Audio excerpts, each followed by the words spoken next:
تخيلوا ان فريد الأطرش لما اتدفن في السر، ده كمان ما اتعملوش جنازة.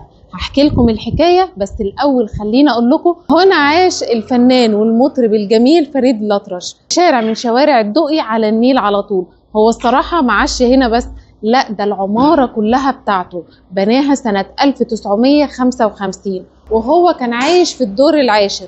مساحة الشقة بتاعته كانت 1000 متر، ما شاء الله مساحة كبيرة جدا بمساحة فيلل دلوقتي. دي العمارة اللي عاش فيها، مكتوب هنا اسمه عليها أول حرفين من اسمه FA فريد الأطرش. لما ندخل العمارة بقى من جوه، العمارة زي ما هي من ساعة ما اتبنت لحد دلوقتي، لدرجة ان صندوق البريد موجود من ساعتها ومكتوب اسم فريد الأطرش عليها. بصوا دي بتاعت فريد الأطرش. العمارة دي اتكلفت وقت بناها 204,000 جنيه.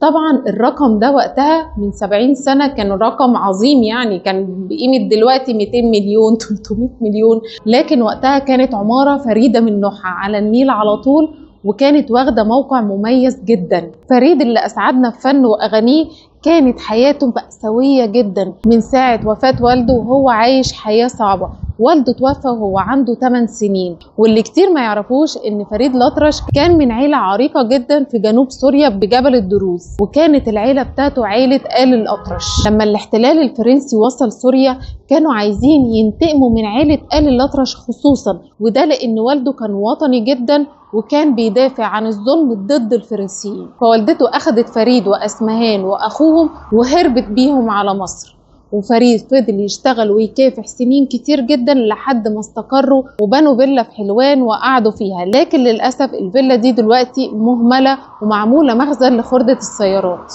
فريد لما اتسأل في لقاء انت حزين في حياتك رد وقال في حياتي الخاصة حزين، لكن قدام الناس لا. حزن فريد كان لأسباب كتير، أهمهم وفاة أخته أسمهان لأنه كان متعلق بيها جدا. أسمهان توفت في حادثة في عز شبابها، أو بمعنى أصح اتقتلت. وقتها فريد كان في صدمة كبيرة ومش عارف يتخطاها، وقال بالنص أنا قلبي اتقسم نصين، نص راح مع أسمهان ونص عايش. أما حظه في الحب والجواز فما كانش حلو خالص، كان بيحب سامية جمال وهي كانت بتعشقه، لكن للأسف ما اتجوزوش لأن فريد كان شايف إن جواز الفنانين دايما بيفشل ونادرا ما بينجح. فريد ما اتجوزت لحد ما توفى، لدرجة إنه اتسأل في لقاء من لقاءاته أنت ليه ما بتحبش النساء؟ قال أبدا، كل الحكاية إن ربنا ما أردش إن أتجوز. أنا حبيت 5 مرات، 4 منهم ما قدرتش أقول لهم لأن عارف إن طلبي هيبقى مرفوض. فريد اكتشف إن عنده القلب سنة 1954 وفضل متعايش بمرضه سنين طويلة لحد سنة 1953. تعب جامد وجاله تضخم في الكبد وصل للقلب. سافر ساعتها لنيويورك عشان يعمل عملية كبيرة وخطيرة في القلب، وقبل ما يسافر كتب وصيته. العملية اللي كان هيعملها فريد كانت هتقعد 3 ساعات. ساعتها أجمع الأطباء إن قلب فريد مش هيتحمل البنج الفترة دي كلها، وخصوصا إن قلبه توقف قبل كده في عملية 3 مرات، وتحولت رحلة العملية لرحلة فحوصات. أما عن وصيته اللي كتبها قال فيها إنه كان كاتب ثروته تتوزع بين أخوه وخدمه وأصدقائه الأوفياء. وفي سنة 1974 توفى فريد الأطرش في مستشفى حايج ببيروت، وكان وقتها العرض الأول لفيلم نغم من حياتي. فريد قبل ما يتوفى وصى إنه يدفن جنب أخته أسمهان، ولما جم ينزلوا الجثمان للقاهرة طائفة الدروز اعترضت لأنه هو واحد منهم، لكن فؤاد أخوه فهمهم إن دي وصية فريد نفسه. وقتها اقتنعوا وودعوا جمهور لبنان، ونزل الجثمان مصر المستشفى القوات المسلحة في المعادي. وتاني يوم اتنقل الجثمان لمسجد عمر مكرم وسط عدد كبير جدا من جمهوره، لدرجة إن قوات الأمن فقدوا السيطرة على تأمين الجثمان، فاضطروا إن هم يخرجوا الجثمان من بدروم المسجد على عربية ومنها على مدافن البساتين، ومحدش حس بيه خالص.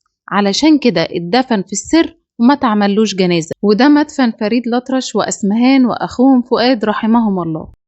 واحنا النهارده في ذكرى وفاة الفنان والمطرب الجميل فريد الأطرش 26/12 سنة 1974. يا ريت كلنا ندعي له النهارده رحم الله الفنان الجميل فريد الأطرش.